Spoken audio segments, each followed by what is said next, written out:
molding young quarterbacks. Declan, you got something? Yeah, I got some from Tom Pelissero here. A little breaking news. The Vikings are zeroing in on Rams OC Kevin O'Connell as their next head coach. Sources tell me in Rap Sheet the deal can't be finalized until after the Super Bowl. Wow. Adam Schefter has it too. Kevin O'Connell has emerged as the favorite in Minnesota, according to ESPN and Ian Rappaport. They all have the same information right now. So, all right, so breaking. And Dex, if you want to, at the end of this, if you want to separate this into 2 or whatever episodes, we can talk shop after the show. But I thought we were going to do this episode tomorrow, the new coach. But here we go. We're live, baby. Never called plays, but maybe he's good at it. Zach Taylor. Wow. Kevin O'Connell is going to be the new Minnesota Vikings head coach. So I'm getting some stuff in real time here. What it sounds now take this for what it's worth, okay? Yeah. But it sounds like Harbaugh might have sensed he wasn't going to get the job and took himself out and said, "I'm out." How does that all happen? Like, well, he sensed he was he spent 9 hours with them. Well, and part of it had to go well, right? It's 9 hours. Did he catch like one of the Wilfs like over their shoulder sending a love text to Kevin O'Connell? Exactly. I don't know. I don't know. I will say this though. So if O'Connell is the choice to be head coach, it sounds like Graham is friends with O'Connell and Kwesi. Yeah. And Graham right now has a standing offer to return to the Giants where he was with Joe Judge to be on Dable's staff and be the DC there. He has an offer from Mike Tomlin to take over in Pittsburgh as the DC, and it won't surprise me a bit if the Vikings now try and get him for the same job. And the one thing that the Wilfs have consistently done is that they will pay assistants really well. Yeah. So I wonder if they're shooting for a staff of O'Connell and Graham is going to come in now and run the defense and be like an assistant head coach or something, be given another title as well. Yeah, Dan Graziano with some more information here. The Vikings have called other candidates to inform them that they're out of the running.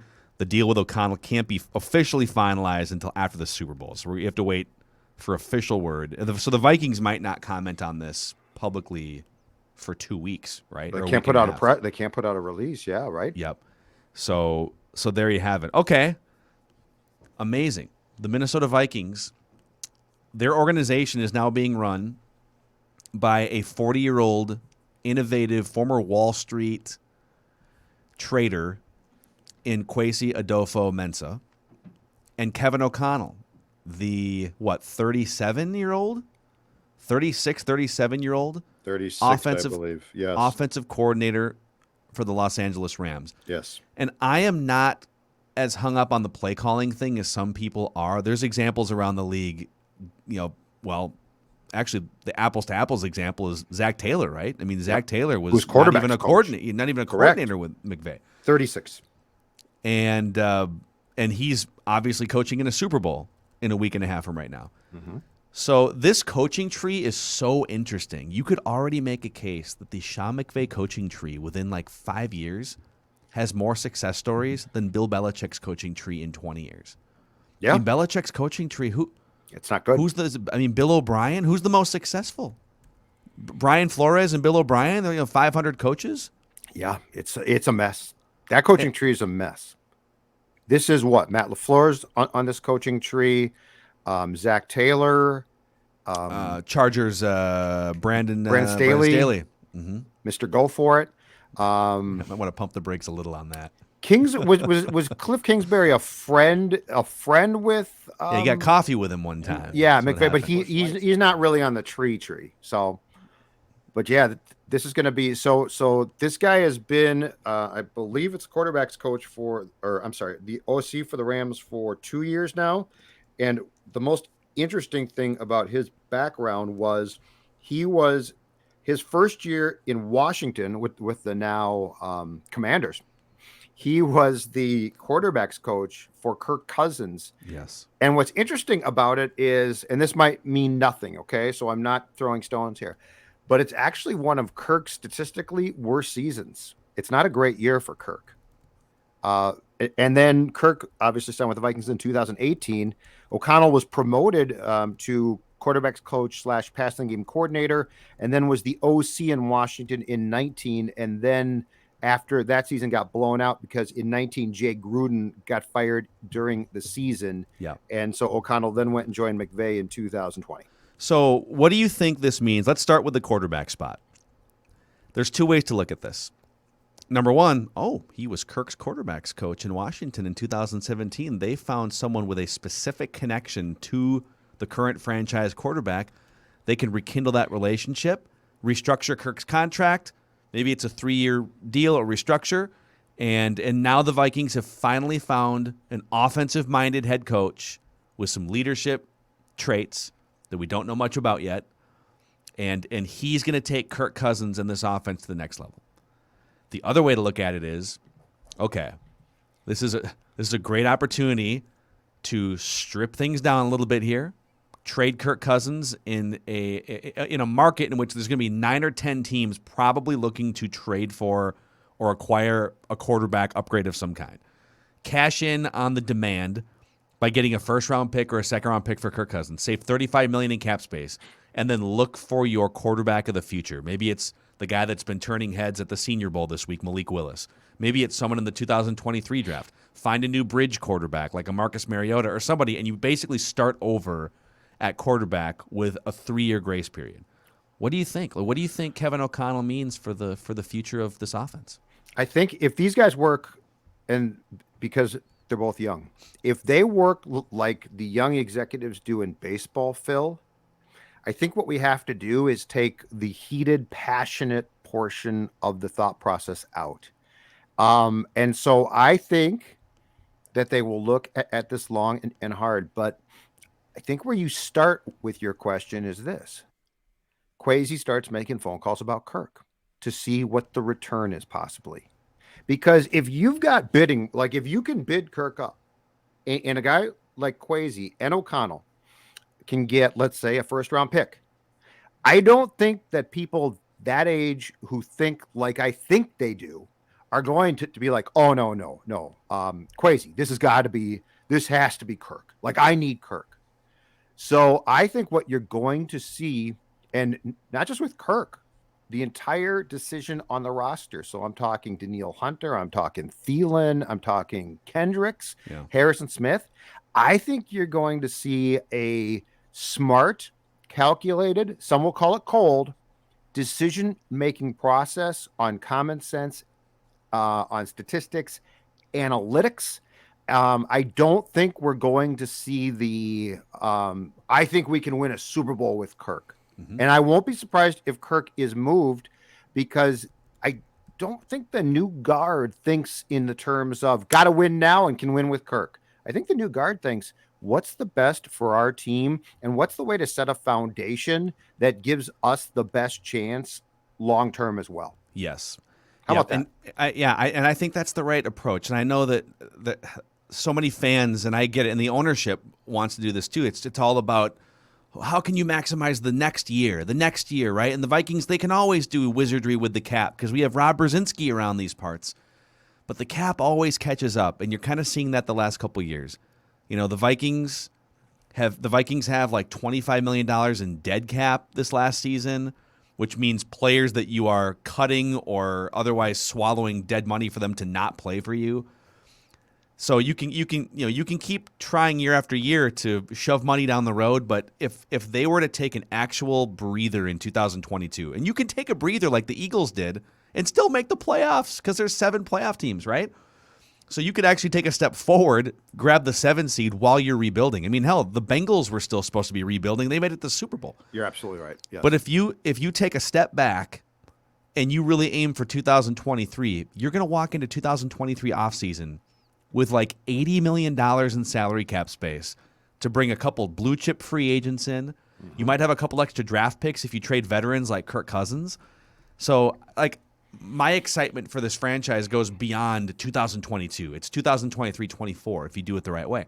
And Kevin O'Connell has a really interesting background. For those of you who aren't familiar, and if you're just joining us here on this live Purple Daily stream on the Purple Daily YouTube channel, by the way, presented by TCL, presented by Surly, thanks to them for powering the show. He's 36 years old. He is a former third-round pick. He was a starting quarterback at San Diego State, and he was drafted, I believe, by the Patriots in 2008. Yes, third-round pick, I think, of the Patriots. Yep. So he spent a year as a backup with Bill Belichick, Tom Brady, and Matt Castle. And then he bounced around to a bunch of different teams: Lions, Jets, Dolphins, Jets again in 2011. So he has played for Bill Belichick, for Rex Ryan, North Turner maybe. Was he still there in 2012 with the Chargers? And then as a coach, he was the quarterback's coach immediately. His first coaching job was quarterback's coach for the Cleveland Browns in 2015. And then he worked on special projects for the 49ers, which is where he met Kwesi in 2016, and then became the quarterback's coach for Washington in 2017 with Kirk Cousins. Kirk leaves. He stays at Washington and eventually becomes the offensive coordinator in 2019 before going to the Rams. And so he has working relationships in his football life with Bill Belichick, Tom Brady, Phillip Rivers, Rex Ryan, Kirk Cousins, and obviously Sean McVay. Mm-hmm. And I think there might be a Kyle Shanahan connection in there somewhere, but they might have also missed each other. So, he's got a lot of interesting pieces of his history that he can kind of pull from here as he builds his own career now as a head coach of the Vikings. This feels a lot more like probably what the Wilfs intended, right? Like this feels like not just to go young, but more cooperative. Two guys who go back to the days in San Fran, but one certainly was not head coach at the time. And so this is, and I'm not saying it's going to work, but this does feel like what they were after when Mike and Rick left, which was not, a hard-nosed head coach. I don't think that there's going to be a problem for a long time with feuding here for sure. I'm sure there's going to be disagreements, but those can be worked out. My guess is, and to again quote what Mark Wilf talked about back on January 10th, I think the amount of like-mindedness here is going to be very, very cohesive and on the same page. So this does feel, when those two were fired, this feels like what they were after. Harbaugh, again, to me, sounded like great fun, but it didn't necessarily feel like what they were after. This one does not surprise me a bit. Mm-hmm. Yeah. No, this is it's wow, it's amazing. The Vikings have a new head coach, and now all sorts of questions are going to be up in the air over the next and now you're few going to months wait. Or so. Yeah, I will say this. All right, I was intrigued by Raheem Morris, and Jim Harbaugh is just a totally different animal.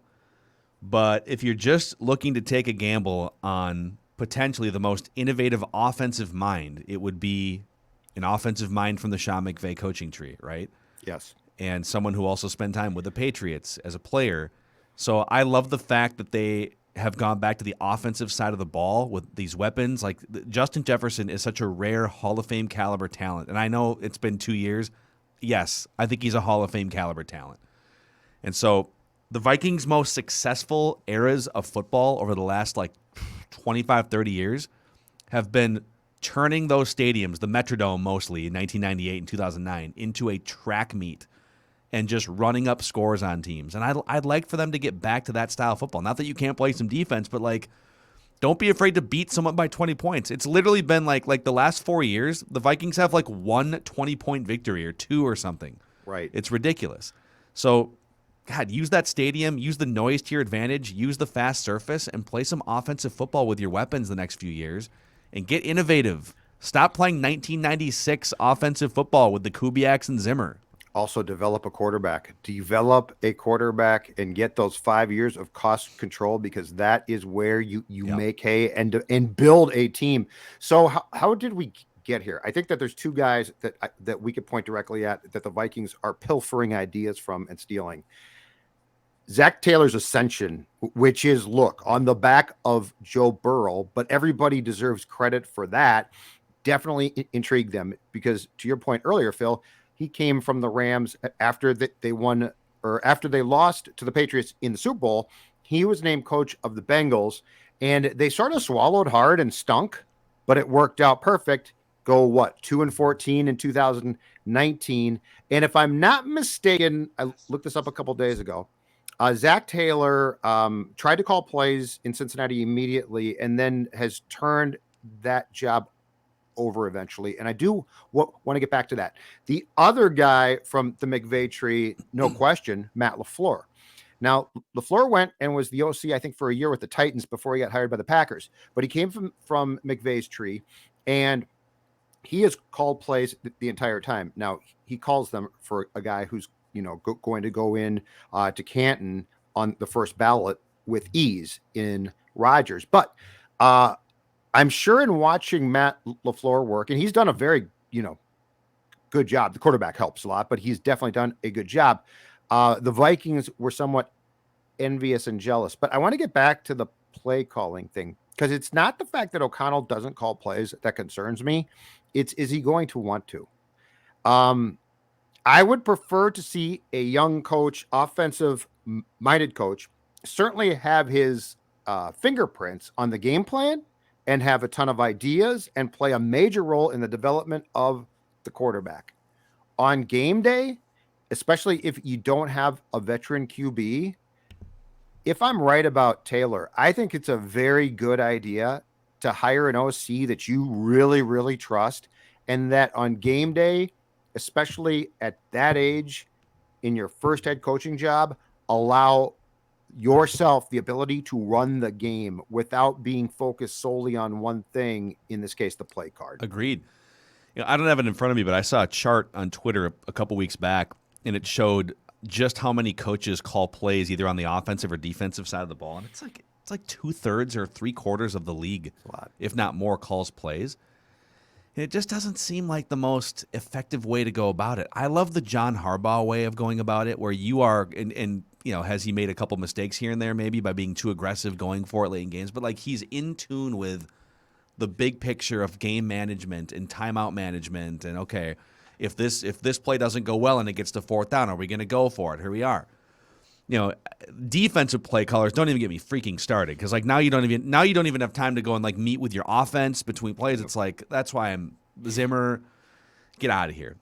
I'm with you. I don't think it's a red flag that he didn't call plays, and I don't think that he necessarily needs to call. We'll see who the offensive coordinator candidates are, but should he have a big say in crafting the offense and being hands-on, and should he be maybe meeting with the starting quarterback more than like 45 minutes on a Thursday begrudgingly? Yes. And again, we don't know, is he going to hire a veteran offensive coordinator? Is it going to be a bunch of 35-year-olds running this whole organization? I don't know, but yeah, I would love to see someone take a more big picture approach to coaching on Sundays and not feel the need to control play calling, for sure. Just to reset here again, this is Purple Daily. A lot of people joining us here early on this Wednesday evening, Purple After Dark, because the sun has gone down. And we kind of thought, well, we'll put the Jim Harbaugh thing to bed because he's not going to be the coach, and then we can kind of get to the rest of them. And like within 5 minutes, Tom Pelissero, our old buddy, had Kevin O'Connell as the next Vikings head coach. So I'm Phil Mackey, Judd Zolgad. We got Declan Goff, our executive producer, and we can answer your questions too as we're popping them up on the screen here from the Purple Daily YouTube channel. Let me ask you guys this, and we'll get to some of these questions too. And please click the subscribe button and the like button, audience. We'd love to help spread the word about the show, and you guys have just made this into such a great community of Vikings fans over the past couple years, and we thank you for that. What is the percent chance that Kevin O'Connell is a legitimate, like, badass, awesome coach that's going to stick around for more than 5 years? 55%. I'll put the coin flip, and I'll say it in the swing that he is, because I don't think we can necessarily say he isn't. But it's a complete yes. It's a coin flip right now, and it's 55%. He could be. A lot of people, I know Matt LaFleur had a little bit more as an OC, but like Packer fans and other people were like, who the hell is Matt LaFleur when he got hired by Green Bay? This is going to be the guy that runs things for Aaron Rodgers. Now, he hitches wagon to one of the best quarterbacks of all time. And to Judd's point, too, about Zach Taylor and Joe Burrow, like Zach Taylor, if you just look at his record, especially going into this season, you're like, how the hell is this guy still the head coach? He won like 6 games in 2 years, and now he's on the back of Joe Burrow, and they could win the Super Bowl in 10 days' time. So I would say for O'Connell, if he obviously is indeed the guy, it's about a 55% chance. That's where I'm at. I got one question for your question, Mr. Mackey. Mm-hmm. Who is his quarterback? Because Malik, I think Malik Willis. then I think he's got a very good chance. Then I think it's He's got to mold him. Then I think it's but I mean if you get they're gonna draft a quarterback now. But if you got a young quarterback that you can mold and has that ability, then I think it's 60%, which in coaching is probably really good. But that's the question to me. That the whole question, because like if you go back and you say, okay, Matt LaFleur, I'm going to give you, Cleveland. You go call plays for Baker. It doesn't mean he's going to fail, but I think it becomes much more dicey. And like Stefanski now, it's like on top of the world, coach of the year. That guy's seat is getting hot now, right? Yeah. So I really think the answer to your question with a percentage is very simple. Who's your quarterback? Yeah, and that's probably the right answer. That's the only thing. If your quarterback is Daniel Jones, you're getting fired. Yeah. If your quarterback's Kirk Cousins, you might get fired, like Mike Zimmer did. Of course, Mike Zimmer didn't pour any energy into making Kirk better. I think, obviously it depends on the quarterback. I'm with Dax. It's kind of a coin flip. It's objectively, it's probably less than that, just based on the success rate. Most coordinators are not successful, and then they go back and there's probably a pattern of they got saddled with a bad quarterback or they whiffed in the draft and they start over. And I don't think Vikings fans should be afraid of that. These are swings they have to take. They have they had to take a swing on an offensive-minded coach, ideally. Yes. Leader first, but offensive was right there next to it. And they have to take a swing at a potential young franchise quarterback with a bunch of upside that has a team-friendly, 5-year rookie scale contract. That's how you win a Super Bowl more often than not. You don't win a Super Bowl by paying great money to good quarterbacks or above-average quarterbacks. And I know that Rob Brzezinski's been a wizard with the cap, but Kirk's contract has been a huge problem the last couple of years when it comes to roster building. They couldn't get in on some of the top free agents, so they had to go to the bargain bin for guys like Bashaud Breeland. So you might have to take a step back at quarterback and a step forward or 2 or 3 with your roster. Here's a couple more things coming in, too, via Johnny K at The Athletic. We'll start with this one. For what it's worth, I'm told the Vikings did not make an offer to Harbaugh before he left town. That coincides with what Judd has been reporting on this show, which is that it was Harbaugh that walked away.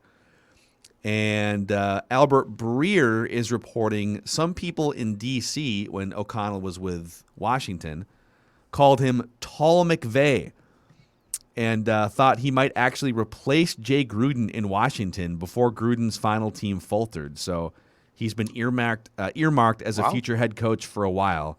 Even in his early 30s, he was being earmarked by some around the league as a future head coach. Interesting. Tall McVay. Interesting.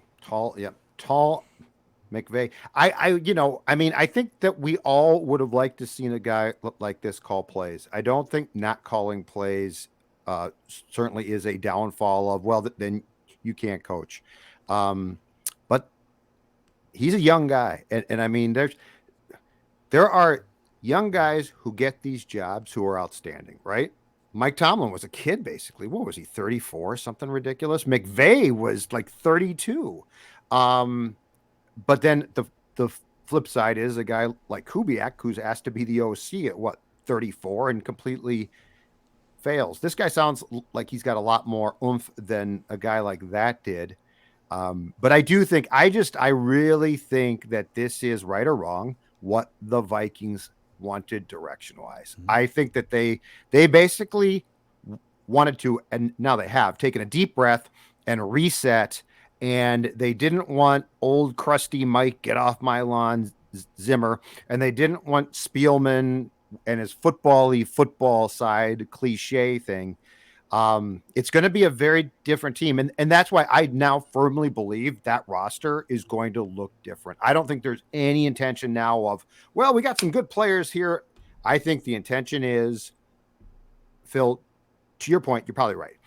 There's going to be a thought, we could possibly sneak in as the 7th seed or something like that. I think you're right about that. But I also think that there's going to be a definite thought of, we need to hit a reset and do it in a way that's going to remold and rebuild this team, which again is, while I'll go back to, I don't think O'Connell's previous association with Kirk means Kirk stays. Yep, I agree with that. Bruce Feldman, College Football Insider, he says, I got to know Kevin O'Connell while working on the QB book. He was helping prep Johnny Manziel, Logan Thomas, and Mike Evans for the draft. I was around him every day. I came away convinced he's either going to be a big star as a TV analyst or a big star in coaching.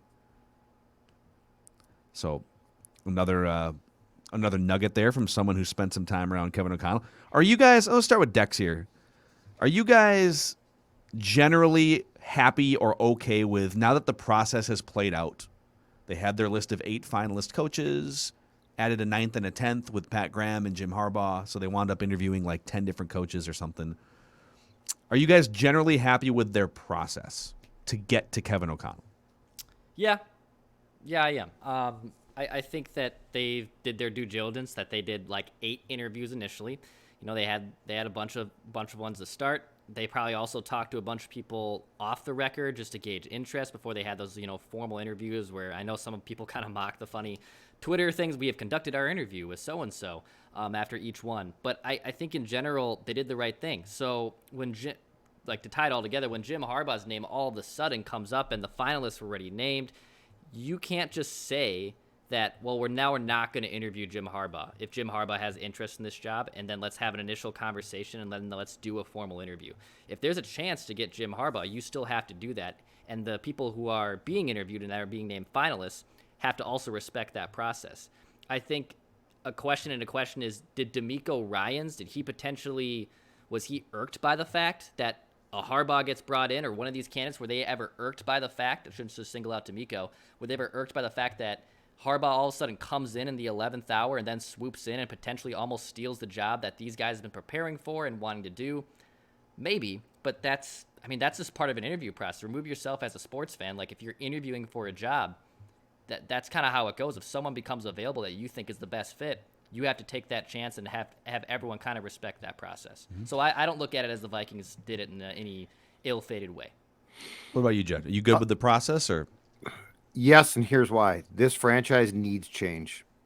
To your point about the need now to start to take shots on quarterbacks. And if you're fortunate, you get one immediately who's good. But this team needs a reset. And so the process itself, it almost, unless I thought they screwed it up beyond belief, which I don't think that they've done. The process itself was so important to begin that I think that the change, there would almost be no change aside from if they had gone out and gotten some moron for a coach who I would have said, hold on a second here. The fact is, if this now leads to significant roster changes, which I think it will, this is what they had to do. This is what you could no longer continue to try to pound the GM, coach, and roster and say, okay, just one more chance, right? Like that chance was 2021. It failed miserably. It's done. But the process does not annoy me because they are taking some definite chances here. Like, they might be wrong. Who knows? But they have to do it. They have to do it. Yeah, I would say, so I'll preface what I'm about to say by saying that I am in on Kevin O'Connell. I'm excited for a new era of Vikings football, and I am generally happy that they went with an offensive-minded guy. And if you can somehow tap into even like 75 or 80% of Sean McVay's brilliant photographic memory offensive mind. I watched another TikTok video last night of him just like recalling specific plays, being quizzed, right? It's ridiculous. So weird. So I'm in on Kevin O'Connell, all right? My reservation about the Vikings process is, and I know that you have reported that they did have some sort of back channel conversation with Doug Peterson, but there are guys out there who have coached teams to Super Bowls with offensive backgrounds. Doug Peterson, Jim Harbaugh was in your building today. And ultimately, for whatever reason, whether it's you're worried about the way things blew up for both those guys at the end of their tenures in San Francisco and Philadelphia, or you're worried about the price of Jim Harbaugh, whatever it is, instead of going, established offensive guys who've been quarterback whisperers and have been to Super Bowls, and Doug Peterson has won a Super Bowl. You're going with a 36-year-old, totally unproven head coaching commodity here, and you're rolling the dice. And I kind of love it. Like I'm definitely GM too. I'm in. Yep, I'm in. But I just wonder what led them to this instead of a couple of the offensive minds that are already proven and established and have been to the Super Bowl before. And I also would say I'm curious as to why they didn't interview Byron Leftwich, Eric Bieniemy. There's a couple like Brian Dable. Sure. There's some other offensive names out there that are like, why didn't you interview those guys? But ultimately, they had a connection. Kwesi had a connection to Kevin O'Connell. So that's kind of my one. Like, I don't know. Well, and this O'Connell move actually with the hiring of Kwesi makes sense now, right? Because I mean, Kwesi's a guy that comes from a background which is very unfootball like, and his experience, while impressive, is very short lived. So like they are taking a gamble. But the problem is they're coming from a position of the devil that they knew had grown really old. And that was football guy with binders who like tried hard. But I mean, Rick was, I got all these tests I give these guys. And Mike was, by the end, get off my lawn, Kirk Mike. Mm-hmm. And so they are taking a definite chance. All of that being said, I think they almost in some ways need to. And if it causes the detonation of the roster I expect, I applaud that. I'm very, very tired of the status quo with that team.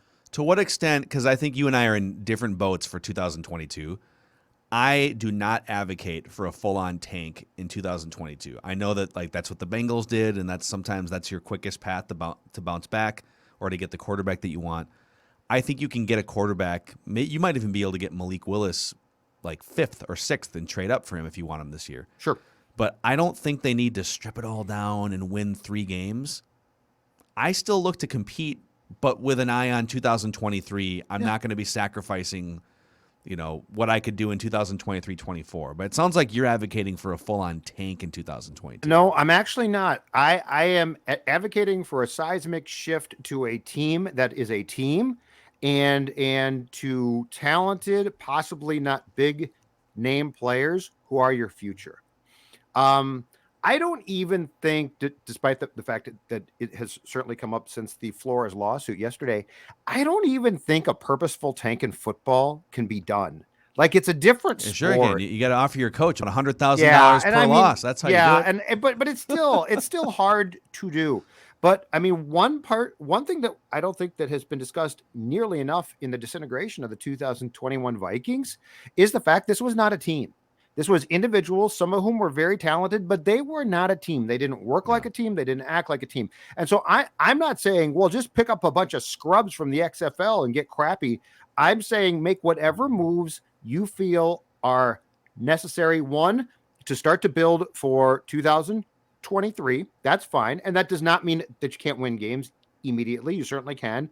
And the other thing, too, to our point about the cap, to start to create as much cap as you possibly can get your hands on for March of 23.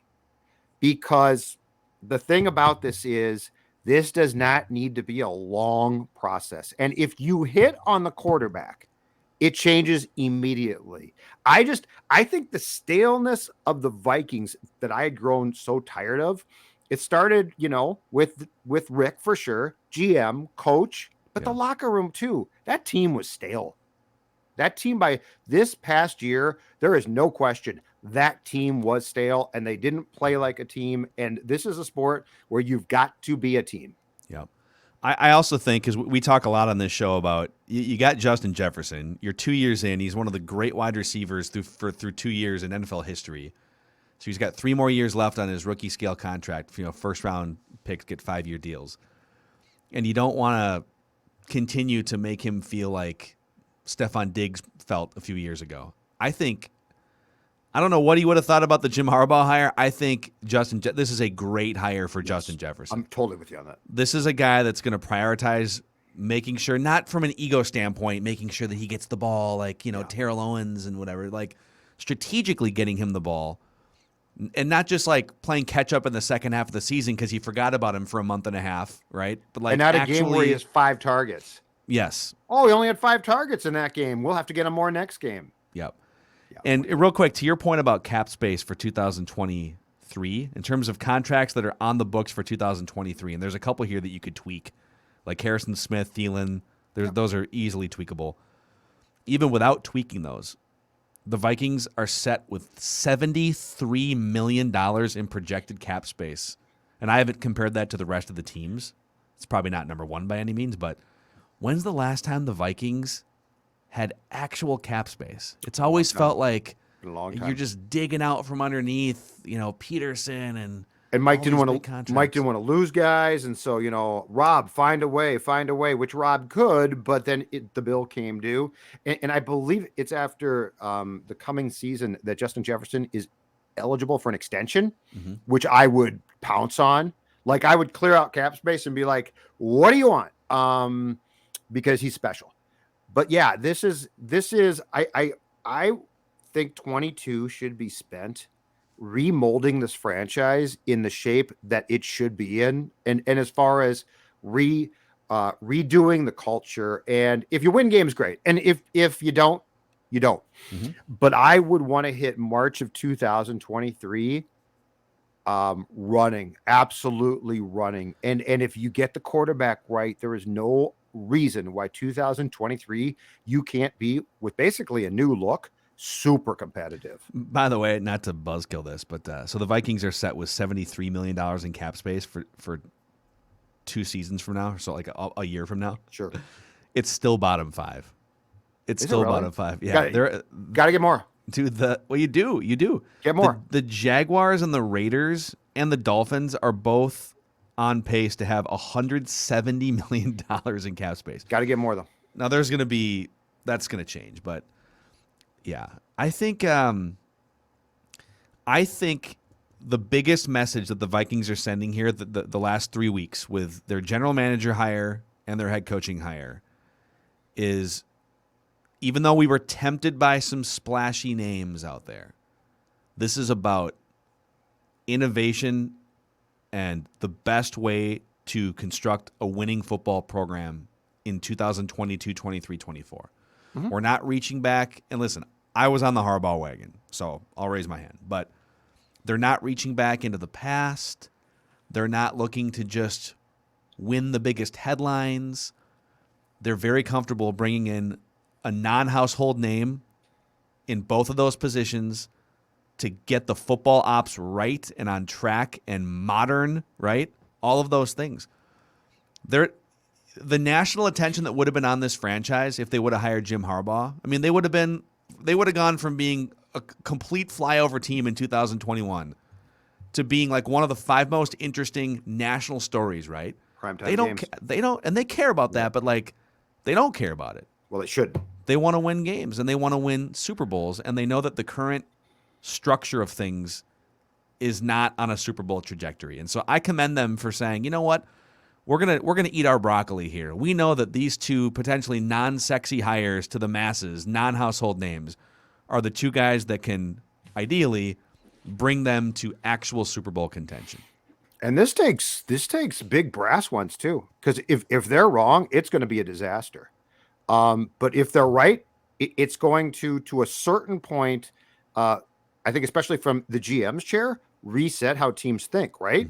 Because we've had teams go sort of in this direction more and more, but I think Kwesi's the first like full on research and development guy. 5 years ago, 6-8 years back, and now he is the GM of a team. So I mean, this takes a lot of guts, because if they're wrong, it's going to be bad, and if they're right, it's going to cause a difference. But now, to me, the key question is this: can you find the quarterback either through the draft? And here's the one thing to keep in mind.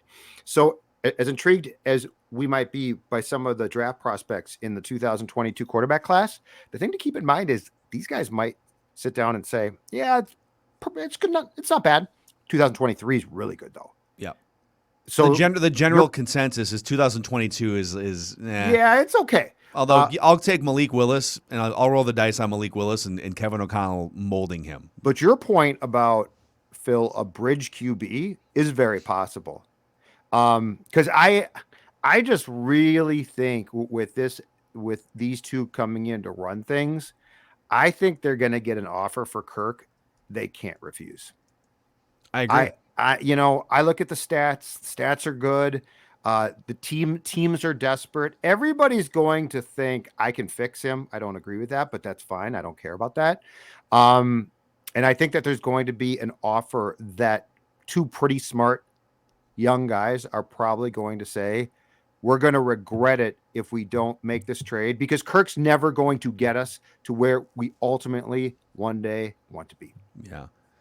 I just pulled up a list here, and I'm sure we'll do deep dive episodes on this in the coming weeks. But just for fun here, if they decided organizationally, all right, we're going to trade Kirk, we think we can get a first-round pick because there's so much demand and the supply. I don't think Derek Carr is going anywhere now. Josh McDaniels reportedly loves Derek Carr. I agree with this. So Aaron Rodgers might go. Russell Wilson might go.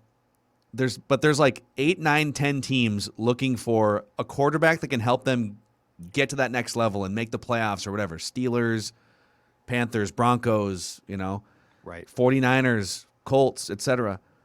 So there's going to be bidding wars that go above and beyond the actual value of these quarterbacks. I mean, hell, the Vikings traded a first-round pick for Sam Bradford because they were desperate 5 years ago.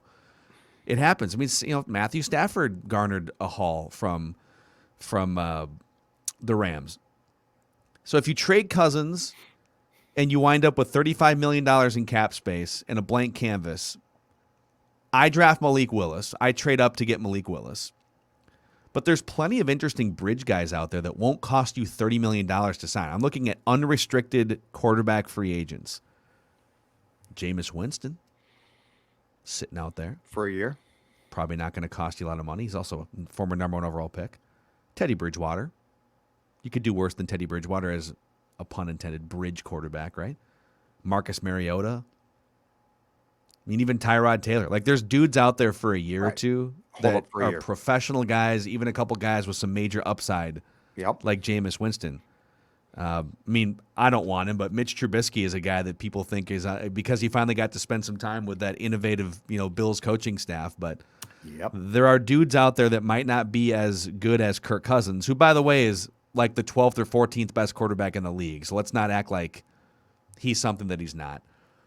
And then you get to mold a young quarterback and build out the rest of your offensive line. I mean, the prospects here are very interesting, what they could do the next 2 months. Yeah, and I think that if you can get a first-round pick for Kirk, you jump at it. You absolutely Oh, my God, it's a no-brainer. Yeah. But, I mean, I don't know. I honestly, because I'm sure we'll get some notes now. Oh, that's crazy. They're not going to get a first-round pick for Kirk. Don't be so sure of that. I'm pretty convinced that you're going to get a good draft pick for him. And dude, there's buzz that the Niners could get a first for Jimmy Garoppolo. Yeah, so you're going to get a first. Teams are desperate. Exactly. But and look, you know what, too? I mean, this is basically potentially a new life for Kellen Mond. Kellen Mond now can find out. I mean, Kellen Mond was what's the word I'm looking for? Ostracized. I mean, Kellen Mond was persona non grata. Like what was Kellen Mond's development? They put the poor kid in Green Bay and bitched about. Did you see him play? I see him play all the time. Like, I have no idea. Kellen Mond might stink. He might be the worst QB of all time, but he certainly did not get a fair shake. He should at least be the backup now. So there's a lot of things, but I really think the number one goal is that you now have an ability to make this a new era of Vikings football. It sounds cliched, but I think it's important. I really do. I do. I agree. I'm just trying to find some more information here. So Tom Pelissero saying, it's not a whole lot new here, but he said the Vikings met with Jim Harbaugh for 9 hours today. What's a 9 hour dude, thing? They had 9 hours with Pat Graham yesterday and 9 hours with Jim Harbaugh today. What are you asking him? God. Like, is there a bright light you're shining in his face at some point? Did you do it? Did you do it? Tell me what you did. Good cop, bad cop? Did you order the code red? I'm sorry about my partner there. Mr. Brzezinski gets a little bit hot. Do you need a coffee or a pop or something? Can I get just Surly? I want the truth about what happened in San Francisco. I'm sorry about my partner there. He's just a bit of a hothead. Harbaugh returns to Ann Arbor, and Kevin O'Connell soon is expected to head to Minnesota. How about Kevin O'Connell? He interviewed last Monday or something? I think it was on Monday. So 45 or Sunday or Monday. They flew to Los Angeles on Monday and talked to Raheem Morris and O'Connell, and then they were gonna talk to D'Amico Ryans on Tuesday by flying to the Bay Area. He said no thanks, so they came back here and talked to Graham on Tuesday, and then Harbaugh today. Yeah. So that's it, man. Kevin O'Connell is the Vikings head coach, according to multiple reports. Just a crazy amount of people that are hanging out with us here on the Purple Daily YouTube channel. What's our number? It looks like there's almost 5,000 people that are watching right at this moment. I hope you're all, if you're thirsty. Tell them what they should be drinking. If you're thirsty, and I always implore you folks, all 5,000 people out there, to drink responsibly. Surly Furious IPA. But hold on a second, because I'm not done yet, because I do want to tell you guys that the first Surly variety pack of 2022, it's Christmas. It's out. It's out. Now, of course, it's got my favorite beer, the Zolgad Signature Furious, but also we're talking Havoc Machine. We're talking Ghost Empire Dark Lager and Hyper Modern Idaho 7 IPA. Let me tell you just quickly about the Ghost Empire Dark Lager. Multi-sweetness plus a touch of hops equals a scary good dark lager. Pick it up. A lot of people demanding that you chug that beer, Stone Cold Steve Austin style. I'm sorry, I cannot do that. Okay. I can't what needs to happen for you to do the Stone Cold Steve Austin 2 beers right over your head? Well, first of all, that would be a waste of Surly. I don't feel right about that. Because it'd just be on me. I'd be trying to chug it, but I couldn't. Yeah. I feel that's a poor use of Surly. We can start answering some questions here too from people if you guys have questions specifically about either Harbaugh or Kevin O'Connell. And if you're just joining us, Harbaugh gone, out, no offer, and Kevin O'Connell is the new head coach of the Minnesota Vikings. Some reckless speculation here from Skull for Spartus. Trade Kirk to Carolina, swap first-round picks, and draft Malik Willis. Reckless speculation. I'll hit you with this sounder here. You deserve it for that. Reckless. You know what? I'm all in on Malik Willis. What's Carolina's pick? What's Carolina? Like the 7th. Let's see here. Let's pull up tankathon.com. You know what? Do that. I wouldn't put it past Carolina to make a trade. But it's true, though. Yes, they are. I don't think they would, but I'm not positive. They're on the hunt for a quarterback for sure. So, they have the 6th overall pick. So Kirk would have to sign. So Kirk would have to agree to an extension before they pulled the trigger on that trade. But once he did, and wait, so Kirk to the Panthers, the 6th pick to the Vikings, and then the 12th pick goes to the Panthers, right? So Kirk and your one for their one. Wait, so you're saying? I'm saying your first round pick and Kirk Cousins to the Panthers for the 6th pick, because Kirk. I think Kirk alone for the 6th pick won't get the deal done. How about Kirk in the 2nd round pick? Do you think they would do it Kirk in a 2nd for that 6th overall? That's a good question. Or maybe they kick back like a 2nd or a 3rd. So you swap I like that more. They kick back a 3rd. I think they'd want your first round pick back. And I can guarantee you that this 3rd round pick, whoever it is, will play more than Mike Zimmer played Rick's 3rd round pick. Wyatt Davis, where are you, man? You got to be the happiest. You and Kellen Mond got to be the happiest guys alive. A Gray Forager here in the YouTube comment section. What will it take for fans to stop overrating this team? I do sense that it's I think every fan base does it where Vegas will tell you it's like 7.5. The over-under is like 7.5. And no, it's 11, right? And we probably do that too. I do that for sure. It's hard not to. But it does feel like with the Jim Harbaugh thing, a lot of fans have said, well, you just if or even independent of Jim Harbaugh, if you can just get a better coach than Zimmer, this team is a championship caliber team. It's not. It's the cornerbacks are weak. That's the linebackers are aging. Yep. But Danielle Hunter would have helped. Games, Phil. 40% of the offensive line shouldn't be starting. So now these are things you can fix in the next couple off seasons, but yeah, we probably need to be a little bit more realistic here. Zeke Moss, is there a possibility where O'Connell ends up not accepting the head coaching job? I don't think this gets out to this extent. Josh McDaniels? Yeah. I'm putting together a staff. You know what? I'm out. I'm out. Well, you can just hire Could Graham you then. imagine? You just keep going down the list. Eventually call poor D'Amico Ryans back. Hey, I know you withdrew from the process, but we'd like you now. I see a few people shouting out for OC and DC predictions. Do you think there's a chance they could get... I would love Vic Fangio. Young offensive-minded head coach. Yeah. Didn't Sean McVay do that with Wade Phillips? Yeah. Young Yes. offensive-minded head coach. Bring in the old grizzled, hey, If you you pay get to him. run the defense guy. If you pay him, yes. Totally see that. Bring Mike Zimmer back to run the defense. No, Oh. God. No, we're good on that. Any offensive coordinators out there? I mean, it's so hard to tell. I'd have to go look and It's see. somebody the this guy's going to connections. know well, though. Like, it might not be a name that excites us. Yeah, I'm going to spend some time kind of digging through like. It's going to coaching be staffs and- it's going to be a guy O'Connell knows and trusts. Yeah. It doesn't. I don't think it's going to for sure be a name that we recognize. That disappointed Vikings fan. Phil, what's your opinion on the Phil Sucky Twitter account? Listen, I would say this. Brilliant avatar. Just a great looking avatar. I've gotten confused a few times. I've almost pulled some of his tweets. So Wow. You should Doesn't start pulling Phil Sucky tweets for the Score North Yeah. account and see what I can do happens. that. Let's see here.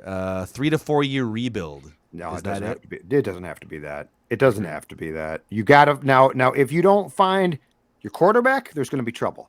But if you do this right, I think it's a year probably where it's not great. I think 2023 should be an upswing year, and 24 you should be in really good shape. Mhm. But if you don't find your quarterback, yeah, then it's a problem for sure. Alex Heitlinger says, which current Vikings staff do you think O'Connell will keep? Andre Patterson tends to stick around. 'Cause Andre he's a really good Patterson's a coach. guy a lot of people like, and because he's respected. Part of this is going to come down to if O'Connell is paranoid, because lots of times new coaches will fire assistant coaches, including ones who are good, because they don't want the old guy staff there, right? I think Keenan McCardell stays. It sounds like Wide, he's done a wide great job. receivers coach. Sure. Yeah. Yeah. So Patterson, perhaps, McCardell, but Patterson's how old too? He's got to be in his 60s by now. He might He's he up might there, be close 60. to being like, I think I'm gonna go watch some football. Oh, you think he's going to retire? I don't know. I I mean, think he's a lifer, man. okay. I think they should try to keep Pat him. Shermer for DC. No, he would be OC, and I don't know. I think O'Connell's going to target an OC that he knows well, and I wouldn't be surprised if it's a guy around his age too. I don't think he's going to bring in I think, Phil, that your Fangio idea might be right. I think he very well could bring in an established defensive coordinator, but I don't think he's going to bring in like an established OC, because he's going to want his beliefs to Yeah. probably supersede. It wouldn't be Agreed. like, hey, Norv Turner, why don't you tell me what you know about offense? Because I know a lot myself. So I don't see that. I agree. It's going to be someone as kind of a partner in crime, and because I'm assuming he's going to call the plays. Again, we talked earlier that maybe it doesn't make sense. He's probably going to call the plays, and so you're going to first. want someone in there to be kind of your offensive assistant. Okay. You know, Clock management guy. That's my key hire. yeah. Don't screw up the clock, and don't use your timeouts in the second half wrong. Seriously. Let's see here. What else we got here? Matt Gannon says trade Dalvin Cook. See, here's the thing. I don't think you get a lot of cap relief this year by trading Dalvin Cook. That's You'd be correct. eating so much dead cap that it doesn't really make sense. I think you ride him for another year and I think see where Dalvin, his body's at. if I'm not mistaken, of Thielen, Dalvin, Harrison Smith, Kirk, I think Dalvin saves you the least. And I think aside from Kirk, the rest of those guys, if you trade them, it needs to be dated post June 1st to save a ton. But I don't think Dalvin saves you a ton. Mm-hmm. I checked that out a couple weeks ago, and I'm pretty sure that's what I found. Yeah, that's accurate. Delton Vincent, what has Kevin O'Connell done that was so special in Washington? Well, Washington, it's hard to tell. I mean, that organization is a dumpster fire, always and was. So it's a lot of that's the thing. There's a lot of hidden gem coaches that coach for bad organizations. I mean, at one point, a 3-win Washington team had Sean McVay, Kyle Shanahan, and Matt LaFleur all on the same offensive coaching staff. Yep. and they were 3-13. Jay Gruden coaching them, right? Yeah. So Zim's buddy. Just because you were on bad teams doesn't mean that you were a bad coach necessarily. Right. And O'Connell, look, I mean, flat out, he is almost certainly being hired here because he comes from the McVay tree. Yeah. Like this is what teams were. Was that 3 years back now? 2 years back? LaFleur got a job. Kingsbury. I mean, you if you got a cup of Starbucks with Sean, you got a job. So I brushed by him in airport security. But I mean that's why let's not act like, oh man, Kevin O'Connell, I went to a camp with him once and I'm going to tell you he is a soothsayer. We don't know that. But I mean, these guys are largely getting at least in front of the people that own teams because of an association with the guy who's had a lot of success. Yeah. Hey, Mike Florio just tweeted out, Pro Football Talk, I would have rolled the dice with Jim Harbaugh. The Sean McVay assembly line will still be there if it hadn't worked out. Do you think the Vikings kind of chickened out a little bit on Jim Harbaugh? Do you think spending 7, 8, 9 hours with him and they're kind of like, ugh. I think that ultimately a lot of people that mattered and had an important voice, starting with the Wilfs, were very concerned from day one about the fact that Harbaugh seemed like he was too much like Mike as far as the old school goes. And the stories from San Fran weren't flattering. Mm-hmm. So yes, now if Kwesi flat out said, we got to offer Harbaugh and they're like, no, you can't, that's a problem. So as we learn more, it's going to be interesting to see how this played out. But when you get up there, Phil, on January 10th and are like, we are going to have cohesion and like-minded thinking. Yeah. I think it's hard 2 weeks after that to be like, and we just hired Jim Harbaugh. Yeah. No, well, then I guess because the other thread this week has been that it wasn't the Wilfs that were pushing for the big splash. It was actually Kwesi that was pushing. Like Harbaugh. So if Kwesi had Harbaugh number one, and who knows, we may never fully know, like, he's not going to certainly come out and say, well, so I had Harbaugh number one, but my new bosses over here put the kibosh on it, so we settled for Kevin. You know, like, he's not going to say that. But let's say something like that happened. How does that play? This is basically the first week of Kwesi's. Then I don't like it. If he said, I want Jim Harbaugh, I understand the risks, but I was in the building when that whole thing melted down, and Trent Baalke was the one that was at fault for this. I can deal with Jim Harbaugh. Let's make this happen. And the Wilfs, because of a minority owner, this Jim Stapleton guy, and maybe Jed York is still making phone calls around the league trying to blackball Jim Harbaugh. Yeah. If they said, Kwesi, let's go with Kevin here, okay? It's okay. We'll give you a year if you need to lose some games. I don't love that look either. If the Wilfs put the kibosh on it, that doesn't sit right with me. Oh, I agree completely. Yeah, if you hired a GM and empowered him and then we're like, yeah, but we don't like your first idea, not so good. Yeah, that's a problem. Yeah.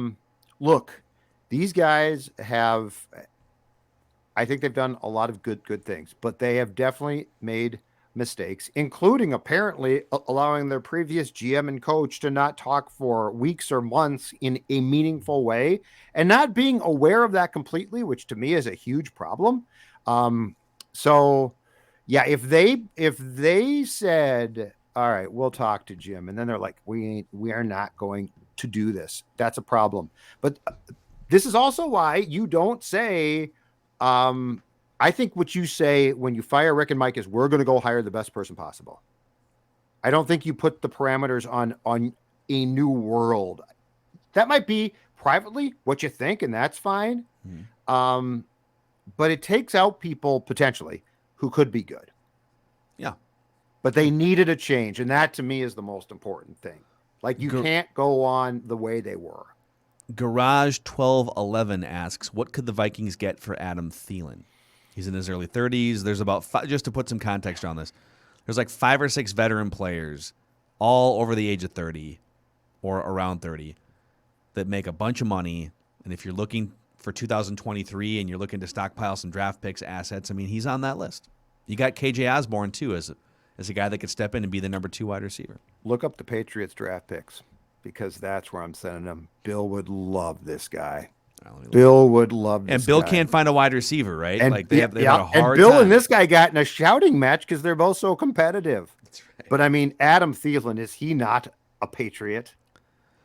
Let's see here. Oh, absolutely. He is a Patriot. So the Patriots. And this is a mock draft. I have to scroll through all the actual picks here. Let me find it. I mean, they're not going to get a first round pick, but I'm just saying it would be the Patriots draft picks that I would look at.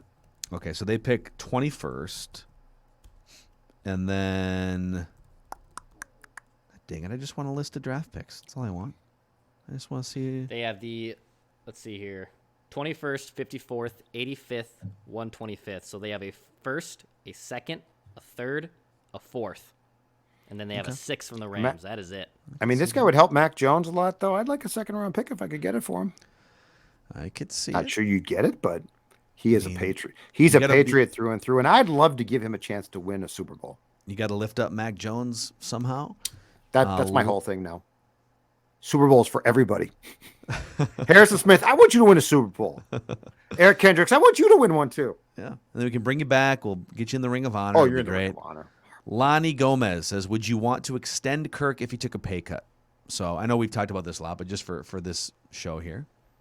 Let's say one more thing of context here. Yeah. So there has been in NFL history, going back to, salary cap history, modern salary cap, going back to like the early 90s, so 25, almost 30 years. No team has won a Super Bowl with a quarterback making more than 13% of the salary cap. Now, the Rams are spending like some ungodly percentage, like 25% on Goff's dead money and Stafford, so they could buck the trend in kind of a roundabout way. To get under the 13% number, Kirk's contract would have to go from a $45 million cap hit this year to $26 million. And then you'd have to kick money in on an extension and guarantee money for 2 more years. So it'd be you'd basically be like grinding his money. He'd get all of his money at some point, but you'd be pushing a ton of money into 2023-24. Mm-hmm. They're not ready to win a Super Bowl in 2022. I'm sorry. So I'm out. And I am on the record as saying Kirk Cousins will never win a Super Bowl. He won't. He's not wired to. He's got ability, but he doesn't have the mental mindset. So, no, I'm out. Yeah, also, I see just one more here. We'll do a bunch of Kirk Cousins stuff in the coming weeks. But, Kevin Cannon says Kirk Cousins is a top 10 quarterback. Hard to find. He's not a top 10 quarterback. If you want to look at, like, traditional passer rating, he's 14th in QBR. He's 14th in EPA. He's just outside the top 10. Yes, I agree. He's like 12th. And by the way, there's only 32 teams. So when we say top 10, he's like fringe top 10 at best. Why would you want to pay the 10th, 11th, or 14th best quarterback 20% of your salary cap? It's a recipe to win 8 games. I agree. Arif Hassan's piece on Cousins a couple days back is a must read. Mm-hmm. It does a marvelous job of sort of painting what we talk about with statistics, and it goes down a path of exactly what the problem is with Kirk. And it is the fact that he is not mentally wired to win a Super Bowl. You can't need perfection as bad as Kirk does, and that story does a great job of really painting the picture of the perfection that Kirk needs and win a Super Bowl. Can't do it. Yeah, it's a wonderful article by Arif Hassan, The Athletic. You guys want to check it out. And my biggest takeaway, so he used statistics and also quotes and anecdotes from Kirk and Kirk's book and people around Kirk to paint the picture of when things are perfect and structured and planned, he's really good. But when it comes down to taking calculated risks and when it comes down to improvising off script or dealing with moments of crisis or pressure when things go haywire, which they oftentimes do when you're playing the best teams in the NFL on the road in the playoffs, that he short circuits. And it's backed up with stats. It's backed up with great anecdotes. It's really good. And it's kind of everything we've been talking about. He's not trash or garbage. No one's saying that. He's not worthless or any of those things. I mean, he's one of the 15 best quarterbacks in the world, but he thrives when conditions are perfect. And you don't. That's a myth. You get that at noon on a Sunday against the Lions, and that's fine. You don't get it on January, 19th on the road in a playoff game against the 49ers or against the Buccaneers or somebody. You don't. And the most important thing is it's in his brain, so it's not changing. It can't be rewired at this point. You've got no chance of saying things are going to break down, but it's going to be fun, because he thinks too much risk. So yeah, I'm out there. And I do think that you have to, the most important thing that these two can do now and have to do is find the replacement. And it has been a long time since this franchise had a young quarterback who we were really optimistic about. So let's go through this one again here. So Brian says O'Connell, new Vikings head coach, a former quarterback, was Washington's quarterback's coach in 2017. Kirk Cousins last season there. We're keeping Cousins. I hate it. What's the % chance that they keep Cousins? That Cousins is the starting quarterback week 1 of 2022? With this current staff, with Kwesi and O'Connell, I'm going to put it at now like 15%. Like, they're not going to think like that. Mm-hmm. They're not going. O'Connell's not going to go to Kwesi and say, I worked with this guy in Washington, and you're not going to believe what Kwesi is going to say. And I'm sure that this has been talked about. Kwesi is going to say, Kevin, we're going to find a guy and you're going to help me. But I am going to take a step back here and make a very non-passionate decision that Kirk Cousins eats too much cap space. And why would you want to ride with Rick's guy? Like, this is your chance. This is your chance to put a stamp on things, right? And there's no more important position to put a stamp on. I don't think Kevin O'Connell, who, by the way, oversaw a season from Kirk to go back that wasn't that great. It's not a great Kirk year. Mm-hmm. I don't think he's going to ride in on a white horse and be like, this is my guy. And it's important to remember that this new crop of executives and coaches don't think like, that was my guy. I worked with that guy for a long time and we rode buses. I mean, that's the old school thinking.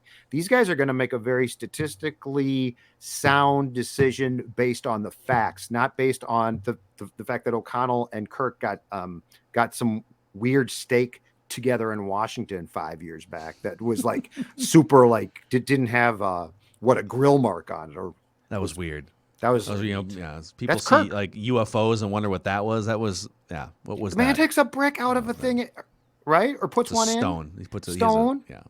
Like, he's counting down the days to his death. He's a weird guy. Yeah. Thank you. Yeah. So I don't think they're keeping him. Harbaugh. I think it's 0, dude. I think it's 0. Wow. They do not keep him. Yeah. I thought Harbaugh made me think twice, because I'm like, Harbaugh made me think twice too. He would probably come in and want some certainty at that position, and want to win. But not anymore. It doesn't make sense anymore. I get that it makes you think a little like, O'Connell did have a relationship with Kirk. He was his coach for a while, but you're not guaranteed a second crack at being a head coach and a GM. So if this is your only shot, and you might only have 3 or 4 years to prove yourself before they fire you, why would you sign up for Kirk's track record, the team track records that he's, it's high floor, low ceiling. That's his whole career. He's if you want to avoid going, 4-13, he's your guy. But if you also want to avoid being an actual contender, he's your guy. And I don't know why you'd want to sign up for that for 3 years of an extension if you're either one of these guys running this organization. Agreed. So they're gonna want to craft their own thing. Dex? I say it's 40% he's still here, that he's still here and he stays. Until we really start parsing apart their comments, we get closer to the draft, we get closer to what they want to do, I don't think we can definitively say he has a 15% chance that he's here, or he's a 0% chance that he's gone. I think it's still likely, and with his cap hit and with it's so difficult to just assume we can get that first or second round pick for Kirk. I know the going rate for Wentz was a first round pick. I know Matt Stafford and Jared Goff were swapped for picks. But there's also lessons learned, and did the other teams still want to do that just because past teams did it? So I actually still think there's a good chance that he stays here. But personally, do I want him here? No, I want nothing to do with him. But I think it's more likely he stays. I will say I don't care. I'd like it to be a first round pick. If it's a third or a fourth, I still make the trade. Like, if you negotiate with 6 teams and for whatever reason the bidding war that you thought would exist for the few quarterbacks that are on the market potentially just doesn't happen, I would still take a third or a fourth round pick just to be gone. I'm good. Thank you. go try somewhere else. When it comes to quarterbacks, it's like love. People make stupid decisions over and over. I mean, it's a trigger position. So it's not one where people learn. I think that there's always stupid teams. The second thing is I actually think O'Connell's association with Kirk hurts Kirk. Because if you know Kirk, you know Kirk. And if you don't, you think, I can fix Kirk. Kirk Cousins, I've seen the tape. I can fix him. He played against my team. I really liked him. I think anybody that knows Kirk actually sees through who he is and knows the faults. Because here's the thing about Kirk that's so seductive and dangerous. It's not the player, it's the person. So if you spend a year with Kirk, you know more. And I think O'Connell knows more. And I don't think that you can be comfortable employing a quarterback who is so afraid of risk that he will hurt his team. So I think the O'Connell Association will lead him to tell Kwesi, let's get out of this. Yeah. Yeah. If you start to look at the list of teams that are going to need quarterbacks, so and some of this depends on what the Buccaneers want to do too. Do they want to try to contend again? Or are they just going to rebuild? But the Buccaneers, the Broncos, the Giants, these are teams that are almost certainly looking to upgrade from their current quarterback situation to become playoff contenders or Super Bowl contenders. And even though Judd and I aren't, and Dex, you're not super high on Kirk either, but like, just because we aren't super high doesn't mean that another team might not look and say, God, if we could upgrade from, Drew Lock and Teddy Bridgewater to Kirk Cousins, we could be in the playoffs in a tough division where there's better quarterbacks, right? The Panthers look and say, man, we were like kind of competitive with nothing at quarterback. What if we had Kirk? Exactly. It's where the Vikings kind of were saying, I don't know, Case Keenum is probably going to turn into a pumpkin. We just need a guy like Kirk. And so there are teams. Broncos are like, no, he's going to be great. We're going to sign him and start him. You're right. The Browns, man, Baker, what a buzzkill. And he's a pain in the ass. He doesn't get along with coaches. Let's bring a guy in here who already has a working relationship with Kevin Stefanski, right? Yeah. Steelers. And Stefanski looking to upgrade might from know Ben. Too. Like, I just think if you're around Kirk, that it probably sours you.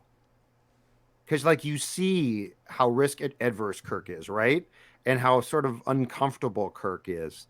So, like, I'd be curious if Stefanski likes him more or actually says, I'm good with somebody else. Yeah. Skull Viking Xander, do we have any chance at Russell Wilson? It's funny. If Jim Harbaugh would be the head coach, I would have said there's like a 5% chance that they just make a play to straight up upgrade expensive quarterbacks. But yep. I don't think these guys are going to Russell Wilson. No, I think like the Giants maybe. I think these guys are going to try and draft or develop a quarterback. Is what I think. Yeah. All right, college guy, $7.99. So he's asking a question that we sort of sparked earlier this week. Trey Lance to the Vikings. Any chance? Kirk, you're 12. What did the Niners give up in that trade? Did they give up 3 first-round picks or 3 draft picks to move up to 3 to get something like that? It was pick? Yeah, I think. I mean, you'd end up they're giving kind of more. pot committed on Trey Lance, right? And you'd end up giving up more. Yeah, like it might be too rich. I do think it would be a gift to Kyle though, because Kyle's the one guy that still loves him. I don't know why.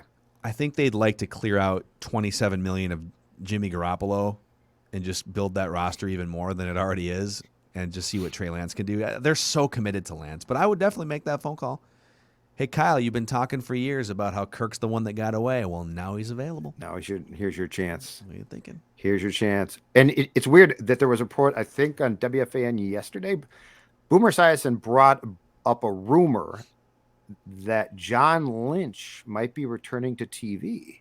Now, John Lynch, of course, denied that emphatically. But I wonder if that there's a little bit of dissension behind the scenes between coach and GM about positions like, let's say, quarterback. And if John Lynch bailed and Kyle got more power, that phone call might be real easy to make. Come on, Kyle. Because the one thing is, it really does feel like the clock is ticking there. Oh, yeah. Like you're going in with Trey Lance, okay, didn't play, you're starter now. But it's not like you've got a team that you're building around him. Your team is sort of set. I think I'd rather put a veteran quarterback in that stew. I'll throw one more bridge quarterback out there that we haven't talked about yet today. Probably wouldn't cost that much to acquire him, and he's got 1 year left at like, I don't know, $900,000. Gardner Minshew.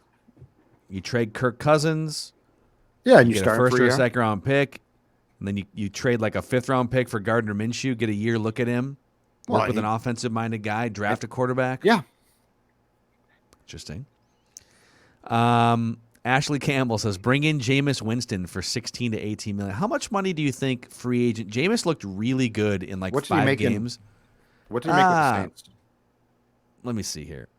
I can find it. Not a lot. It was like, I think it was like 5 million or something. Okay. Yeah, it wasn't So that I good. don't think you'd have to pay him 16 to 18. I mean, he He looked kinda good, but he proved tore his knee himself up. He's a starting He's quarterback. coming off but he's coming off a pretty significant torn ACL, MCL. I bet you could get him for cheaper than that. Let's see here. We I'll want pay him around 10. All right, we want free agents, right? Unrestricted free agents here. I just want to find out what old Jameis made. Jameis was at $5.5 million last year. Okay. Yeah, I'm highly interested. I mean, he's definitely an experience in itself, and Yep. he's proven he can throw 30 interceptions. But in his 7 games last year, and these are just sort of basic stats, but he had 14 passing touchdowns, 3 interceptions, and he was on pace to throw for like 3,000, 4,000 yards or something. So, If you're going bridge, I honestly almost don't care. Like, take a shot. Jameis Joe Flacco. Winston, Joe take a Flacco's shot. a free agent. No, I don't want to take a shot on Joe Flacco. Andy but Dalton's a free agent. You coward. But oh, Gardner? dude, Fitzmagic, 40-year-old Fitzmagic. he'd would be be perfect a here. He'd freaking love blast. it. He'd love it here. Playing indoors. Great Yes. guy. Shows up at Bills games with no shirt on. Or maybe you just start Sean Mannion and give the fans what what they really clamor for. That's Sean what Zim Mannion. wanted. He's a great pro. Kirk to the Browns and Oh, Baker for a year is a scenario we have discussed. Yeah. That all depends on what I get with Baker. I'm more interested in the pick than Baker. Yes. They'd have to give me a The pick. Baker trade, though, and I don't think the Browns would be prepared to do this. Kirk to the Browns, Baker here needs to be the Goff trade for me. I need you to package me more with Baker. Yeah. So, like, if hey, take a look at Baker, we'll take Kirk. I'd be like, no, I need a high draft pick. Yeah. All right. I think we should. God, this has just been what a day It's been here. fun. Harbaugh watch turned into. Kevin Well, O'Connell. it was supposed to be Harbaugh Day, and then momentarily we were all sort of sad. But then the Vikings found a new head coach, Kevin O'Connell, and we'll talk I much wasn't more really about him in the super coming sad days. about it, but I am disappointed that we don't get to see the experience. Yeah, it would have been fun. So thank you guys for hanging out with us, and for also for making that Alex Boone episode yesterday where he talked in depth about Jim Harbaugh, the most listened to and or watched episode of Purple Daily ever. And we've got you covered in the coming days. Much more discussion on the future of the Minnesota Vikings. We know who the head coach is, Kevin O'Connell. Got a GM, got a coach. Got to figure out upcoming free agency, quarterback draft, and all kinds of things to be discussed here. I'll write that down. Participant today who mocked me, ridiculed me, and predicted the Vikings coach would be named by Sunday now is going to be taking an L. Because Yes, he write that is. down, karma. Oh my God. You I know saw it in the what? comment section. You come after sports, Dad? Write Yeah. that down, karma gods come after you. Oh, man. All right. That is a wrap on this emergency episode of Purple After Dark, Purple Daily, daily Vikings entertainment. We just want them to win a Super Bowl before we die.